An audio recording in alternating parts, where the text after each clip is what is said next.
3분 내로 요약 정리하고 그다음 여러분들이 앞으로 무슨 일을 해야 하는지 그 부분에 대해서 말씀드리도록 하겠습니다.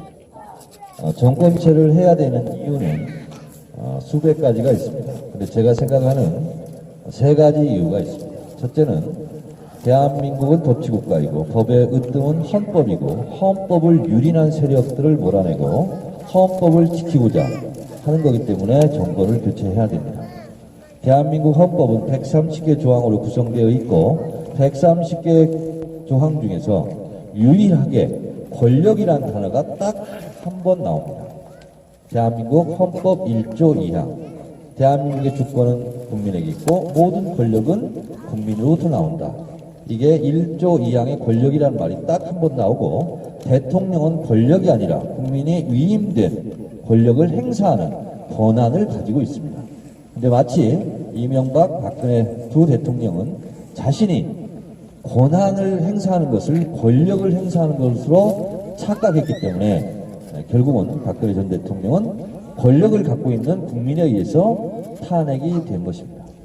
헌법을 만들 수 있는 권한도 국민이 가지고 있고 헌법을 해석할 수 있는 권한을 헌재가 가지고 있는데 그 헌재를 만든 것도 국민이라고 생각하면 되겠습니다.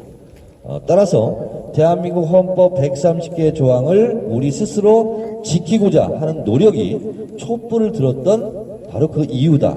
이렇게 생각하시면 되겠고 헌법을 그러면 이 자들은 얼마나 유린했을까요?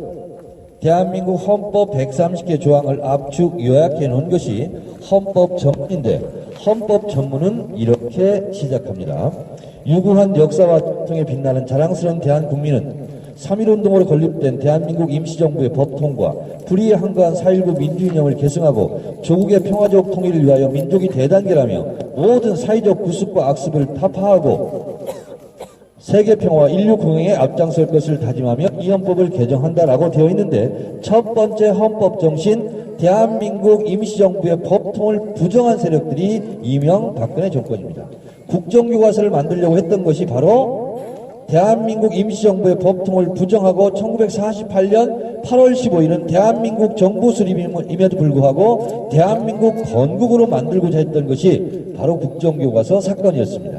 따라서 대한민국 헌법 첫 번째 정신을 부정한 국민 위에 군림하려고 했던 오만한 정권을 국민의 힘으로 물리쳤다라는 거죠. 그래서 정권을 바로 세워서 헌법 정신을 바로 세우자 하는 것이 제가 생각하는 정권을 교체해야 되는 첫 번째 이유이고 두 번째는 헌법 전문의 세 번째 정신, 두 번째 정신, 세 번째 정신 조국의 평화적 통일을 위하여 민족이 대단결하고 이 부분을 우리가 지키고자 우리가 정권을 교체하는 바로 그 목적과 이유가 있다고 할 것입니다.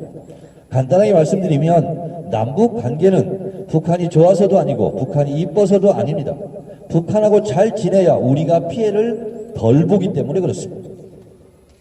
2015년 8월 비무장지대 목함지뢰 사건이 터졌을 때 우리는 대북 확성기를 설치했고 북한은 원점 타격하겠다고 얘기했습니다. 그날 긴장이 최고조에 이르렀던 날 대한민국에서 얼마나 손해를 봤느냐. 그날 긴장 상태로 대한민국에서 빠져나간 돈이 무려 34조 원입니다. 그러니까 남북관계가 위험할수록 대한민국에 투자되었던 돈은 빠져나갑니다. 우리 경제에 치명적인 부정적인 영향을 가져옵니다. 따라서 남북이 잘 지내는 것은 북한이 이뻐서라기보다는 우리가 경제적으로 피해를 덜 보기 위해서 북한하고 잘 지내야 됩니다. 자, 근데 남북관계는 남북한이 특수한 관계이기 때문에 국회의원 300명이 통일부 장관이 할 수 있는 게 없습니다. 남북관계는 유일하게 대통령의 결심사항입니다. 대통령의 결단으로밖에 남북대화의 물꼬를 틀 수밖에 없기 때문에 이명박 박근혜 정권은 김대중 노무현 정부에서 만들어 놓은 대화 채널을 다 끊었습니다. 박정희 정권 때도 한 라인이 있었어요. 이후락이 평양을 갔어요. 근데 이상하게 이 박근혜 정권만이 유일하게 남북 간의 한 라인마저 끊어져 가지고 우리가 아쉬운 게 있어도 북한하고 전화할 길이 없습니다. 이런 정권은 1948년 이래 처음입니다. 그래서 남북관계를 복원할 수 있는 유일한 권한을 갖고 있는 사람은 대통령입니다. 대통령의 허락 없이, 통일부 장관의 허락 없이 북한 사람을 만나면 국가보안법 위반으로 처벌받습니다. 그러나 대통령과 통일부 장관의 허락하에 만나면 합법이 됩니다. 이게 바로 남북한의 특수관계입니다. 지금 개성공단도 끊어졌고 금강산도 끊어져 있습니다. 이것을 다시 복원해야 됩니다. 어렵지만 다시 대화를 시작해야 됩니다. 그래서 우리의 이런 남북 대화와 민족 대단결을, 남북 대화를 함께 할 수 있는 그런 대통령으로 우리가 뽑아야 하는 이유가 바로 두 번째 이유인데, 계속 말씀드리지만 남북 관계는 우리가 덜 손해를 보고 그리고 전쟁의 위험이 없이 안전하게 살겠다는 우리의 이익과 관계된 문제이고, 그리고 경제적으로도 사실 북한을 블루 오션이라고 얘기하지 않습니까? 결국은 우리가 남북한이 잘 지내는 수밖에 없는 것이, 우리가 전쟁의 위험이 없는 풍요로운 사회를 만들기 위해서, 우리의 이익을 위해서 사실 남북관계를 잘 가져가야 된다, 이렇게 생각하면 되겠습니다. 어제 미중 정상회담 중에 시리아를 폭격했습니다. 우리가 아무리 북한이 싫고 믿고 하더라도 전쟁이 일어나면 북한도 망하고 우리도 망하는 거죠. 근데 북한보다 우리가 100배 더 잘 삽니다, 경제적으로. 그러면 100배 우리가 더 손해본다, 이렇게 생각하시면 되겠습니다. 세 번째 이유는 세금 때문에 그렇습니다. 잘 사는 사람한테 세금을 더 걷고 못 사는 사람한테는 세금을 덜 걷어야 되는데, 이명박근혜 정권은 대기업 재벌 부자들에게 세금을 깎아주고 그 모자라는 펑크나는 세금을 우리 서민들에게 더 걷었습니다. 그게 바로 종합소득세를 우리가 알게 모르게 12조씩 더 냈고, 그리고 담배값 인상으로 6조 5천억을 더 가져갔고, 그리고 그것도 모자라서 주민세를 100% 올리려고 했고 자동차세를 200% 올리려고 했습니다. 담배값 인상은 성공했기 때문에 우리가 알고 있지만 주민세 100%와 자동차세 200% 인상은 성공하지 못했습니다. 바로 저 때문에 그렇습니다. 제가 안전행정위원회에서 그 절대 안 된다고 막았습니다.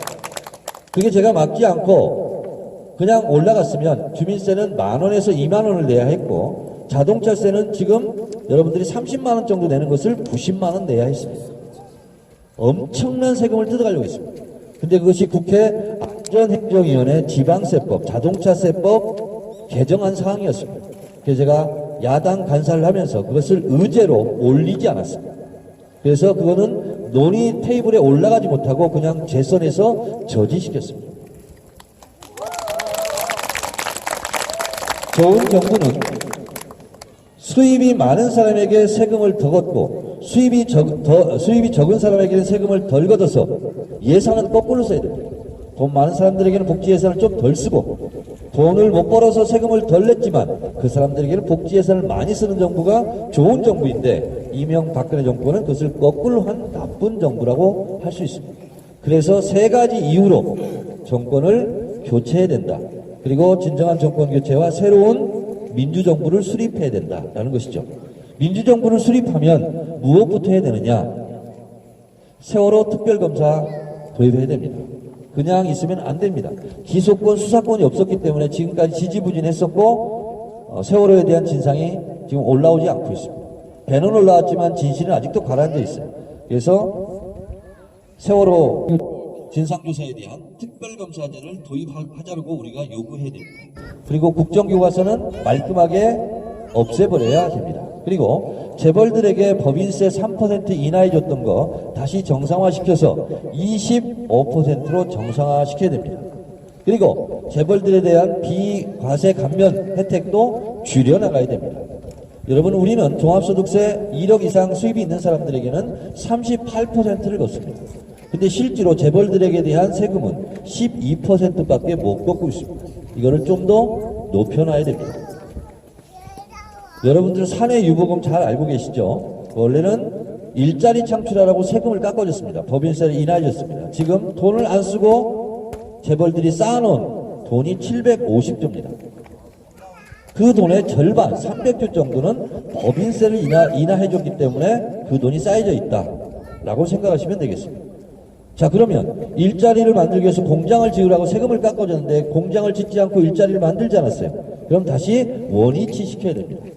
그래야 우리가 세금이 펑크난 거에서 우리가 메웠거든요, 서민들이. 그래서 우리의 세금을 조금씩 깎아드릴 수 있다, 이렇게 생각합니다. 그래서 정권을 바꾸는 문제는 여러분 절대로 누구를 도와준다고 생각하지 마시고 나의 이익을 위해서 내 일을 한다, 이렇게 생각하시면 되겠습니다.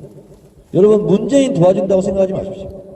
문재인이 그거 돈 받아가지고 뭐 하겠어요? 그 사람을 통해서 우리의 뜻과 우리의 생각을 관철한다, 이렇게 생각하시면 틀림이 없다, 이렇게 생각하시면 되겠습니다. 나의 이익을 위해서, 나의 삶을 위해서, 우리 아이들의 미래를 위해서 내가 할 일을, 내가 누구를 돕고 있다, 이렇게 생각하시면 매우 곤란하다, 이렇게 생각하시면 되겠습니다. 자, 그러면 우리는 무엇을 할 것인가? 앞으로 30일 남았는데 각자 생각이 다 다르고 또 국회의원이 할 역할이 있고 지역위원장이 할 일이 다 있고 그렇지 못한 사람들은 그럼 무엇을 할 것인가? 이렇게 생각하시면 되겠습니다. 복잡하게 생각하지 마시고 제가 매일매일 트위터를 씁니다. 매일매일. 그것이 그날의 방향이라고 생각하시면 되겠습니다. 제가 트위터 쓰는 것을 리트윗 해주시고 각종 커뮤니티에 퍼날르시고 그렇게 하시면 되겠고요. 그리고 어제도 보니까 네이버 실검 순위와 다음 실검 순위가 확연히 다릅니다. 근데 네이버가 사실은 70% 정도를 장악한다고 보시면 됩니다. 다음은 30% 이하입니다. 사실은 네이버에서 회자되고 화제가 돼야 돼요. 그러면 그것이 곧바로 기사화가 됩니다. 그리고 트위터 같은 경우도 버즈량이라고 그러는데요. 정청래가 3만 번 이상 오르내리면 그것은 바로 기사화가 됩니다. 그래서 오늘 무엇을 우리가 주제로 삼고 기사화할 것인가는 제가 매일매일 트위터를 씁니다. 그러면 거기 나와 있는 키워드를 계속 검색창에 가서 계속 검색을 해주시면 그것이 그날의 화제가 됩니다. 제가 매일 모든 분들에게 다 말씀드릴 수 없기 때문에 제가 오전부터 한 2시까지 제가 상황을 보고 매일매일 트위터를 씁니다.